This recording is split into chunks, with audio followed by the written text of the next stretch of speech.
cinematically the superior movie of 2008 because it just was. Wall-E, I mean, Bolt was a good story, but Wall-E was depth and it had a wide underlying message that was relevant to the times. Even though I think you have a feeling that might date itself in the future, but still, it's a good movie. It's beautifully animated. I felt a lot more attached to it than Bolt did. Mostly because Wall-E didn't have the annoying character that Bolt did. Because in Bolt they had the really obnoxious, annoying 8 guy that was Penny's agent.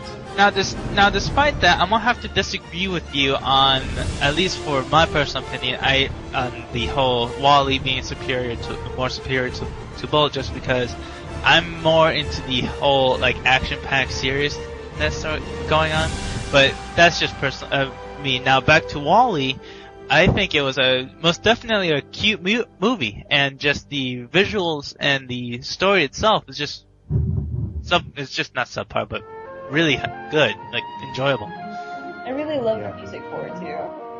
Oh yeah, I love how they used footage from Hello Dolly. I love how they used the movie clips from that. Really, they integrated it really well, and then, they also they put in, it was the first animated movie, first CGI movie to also include live action. And that was done really well. But I think that works to its advantage because, well, I'm not going to say why because that would be a bit of a spoiler, so.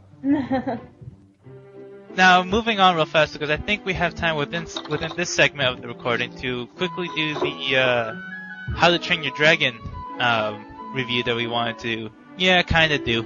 Yeah, so I saw How to Train Your Dragon too. That was a good movie. Right. So do you want to open it up first? You should open it up. Okay. Well, it's most definitely been a while since I've actually seen the movie back when it was released in 2 weeks afterwards. But still, off the top of my head, I want to say that it automatically has top notch just from the quality of the animation from the very beginning all the way to the climax and the end, and accompanied with the music that they actually started playing.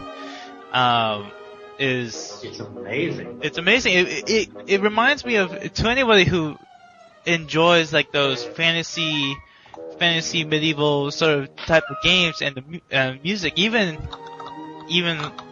akin to Lord of the Rings almost, is how interesting the music and engaging the music is, on top of all the great animation and the great storytelling that the developers definitely used. What I really enjoyed the most was the flying sequences. Those were amazing. Who does not like that sort of thing? Who does not like dragons? Who does not like flying on dragons? It seems like no matter any movie, anytime a dragon comes into the screen, it's cool. Like in Aragon, for example, that's where I got my name from. Skablock Shurgle literally means dragon rider in the Aragon language. That's where I got my name. So I knew I recognized it from somewhere. That's where I got it. That's because I love dragons, and like you said, every time you see a movie and it's what it looks like from the back of a dragon, you really feel like you're flying. It's amazing. Yeah. Just to add on to that whole feeling of seeing a dragon, the entire movie is kind of like that because every scene there's a dragon in there, and it's not like you get tired of it because it's not like you can get tired of it because, as everyone knows, it's not just Toothless that ends up appearing in the movie. But it's a bunch of different really cool looking and stylized dragons that appear throughout the movie. And each of them have their own characteristics. And it kind of shines because even though they don't really say anything and they actually are a minor character as far as the other dragons go, they still have their own personality. They're all kind of three-dimensional and you can like them. It's actually really cool. What I'm going to say, I'm just going to call this right now. I predict that at some point in Universal Studios or some theme park.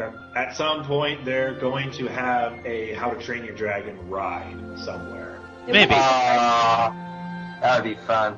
It really I'm wouldn't gonna surprise call that me, right especially now. with how they're doing all the Harry Potter rides. It would not surprise me at all. That Right. would be so fun. I would be first. I would try to be first in line for How to Train Your Dragon ride. And Rusty recently got back from the cinema to watch, or the theater, I guess, to watch a movie that recently came out, like last week, and Alpha and Omega. So, Rusty, please tell us about it, because none of us have seen it yet. Yeah, it's actually kind of funny that how we ended up going there. I was just hanging out with my girlfriend. We decided to go to the movie, and we were looking through the listing, Alpha and Omega is coming, is out. Let's go watch it. It turns out that we went to go watch it the day of its release, so it was actually kind of entertaining in that How regards. crowded was the theater? Unfortunately, I can't say it was too crowded. It actually was if you were to say Avatar, you could probably say it was the equivalent of Avatar in theaters after about a month.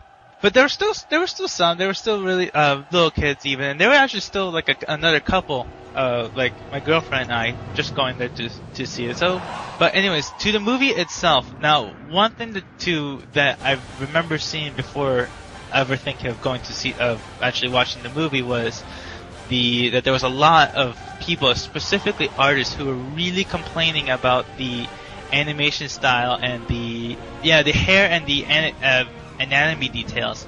Yes, it's most definitely a point to bring up, but as you watch it and you notice the way that they decided to animate and the sort of physics that they decided to implement in the story, at least for me, you start realizing it's a design choice. There's nothing really wrong with it if the movie is consistent with the way it animates. The way I would describe how it animates is it's most definitely cartoon physics, like the Tom and Jerry sort of cartoon physics, if you would say, weird body parts stretch in weird ways, but they always swing back and ricochet. It's the cartoon physics world sort of deal that they were trying to go through. And I guess I want to say that the first time I've ever seen that with a 3D animated film is Alpha and Omega, and it's kind of weird to see it that way with the animation style, but still, it's not too much of it's not that big of a point to bring up against the movie. Now, as far as the story itself, it's a bit slow. Okay, the story itself isn't all that bad, but the reason why I say it's slow is that there are some parts that are just downright weird. The way that the situations the characters get in, as far as socially between each other, kind of leads to awkward moments, and it kind of at least to me, makes me feel uncomfortable in my seat watching it. In particular, I'm just going to quickly do a semi approach to a spoiler, but they have howling sections in the movie, and you can cringe. They're cringe inducing sometimes. Oh, that's. I'm gonna have to review this movie. I guess if you could really tell the movie that it's like a black sheep of sorts for movies, kind of like Balto 2. There are people who are going to enjoy it despite its flaws, and there are going to be people who hate it because of its flaws. But it's really that middle divide, I think, about the movie. Now, as far as the music, off the top of my head, I can't remember too much of it. But I do remember that I did enjoy it, and it was most definitely a piece of a soundtrack that I was going to get for my personal listening. So it can't be that bad, especially if I'm getting it. If I were to give it a rating out of 5 stars, I would give it a 3. Between a 2.5 and 3.5, like that sort of area. It depends on how you look at it, really. So it's average. It's an average. Okay, it's average in regards to it being a B movie. Okay. It's like a average to below average B movie, if you can understand how that works. But I still personally enjoyed it. I still personally enjoy it. So if I had money laying around and it releases, I might as well just get it. Yeah, that sounds good. So it's Actually, I did a little bit of research into the company that made it. It's called Crest Animation Studio, and it's a company based in India.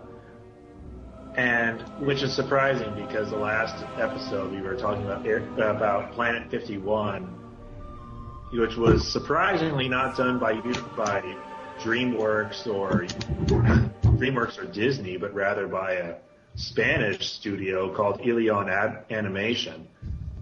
And I looked at this company's website, and I couldn't find any detail about it. But you remember that show Arthur the Aardvark? yeah.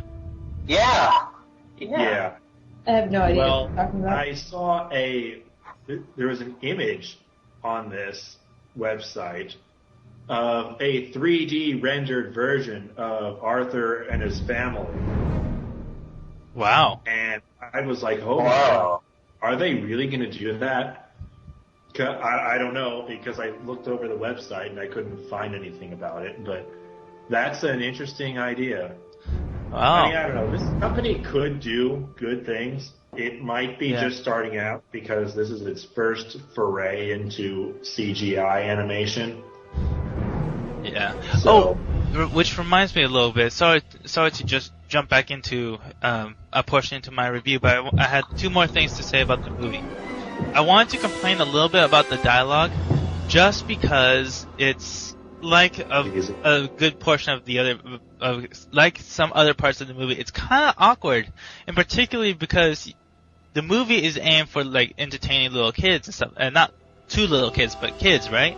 When they start trying to joke about things, the jokes kind of fall flat for their purpose of a kids movie, just because they're a little more adult, but they're adult jokes, kinda, but they're trying to make it so that kids understand them, and that can lead to very awkward things, especially because you get on the subject of like one of the quotes was, "You have been relocated to repopulate," and that's you saw that in the trailer, and that sort of joke kind of falls flat on its face, and that sort of thing happens quite often in the movie, unfortunately. But it's still, see, I know animated movies that do that really well, but this one in particular is also trying to help the kids understand the adult jokes too, which, like I said, is awkward. which I don't know. That might not have been such a good idea. Yeah, but still. Sounds like Shrek to me. Kinda, right? Except Shrek did it well. Yeah, pretty much. And Finding Nemo did too, and it was a lot more subtle. Right.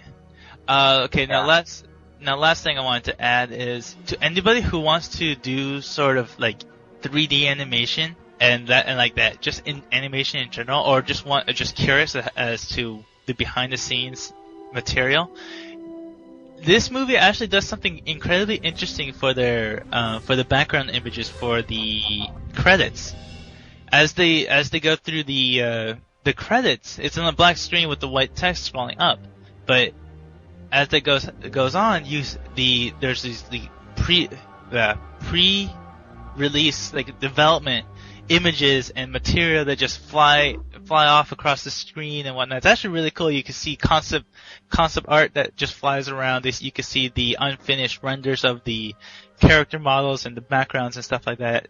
It's actually really interesting just to sit there and sit through the credits and just watch all this sort of material just fly by and see what they use to animate. So that's really interesting. And Sounds fun. yeah, let's see. There are the kind of cast list up. The main actors that I recognize are Justin Long. I can never pronounce this name right. Hayden Panettiere. Yeah, you got it right. Okay. Dennis Hopper, Danny Glover. That's about it.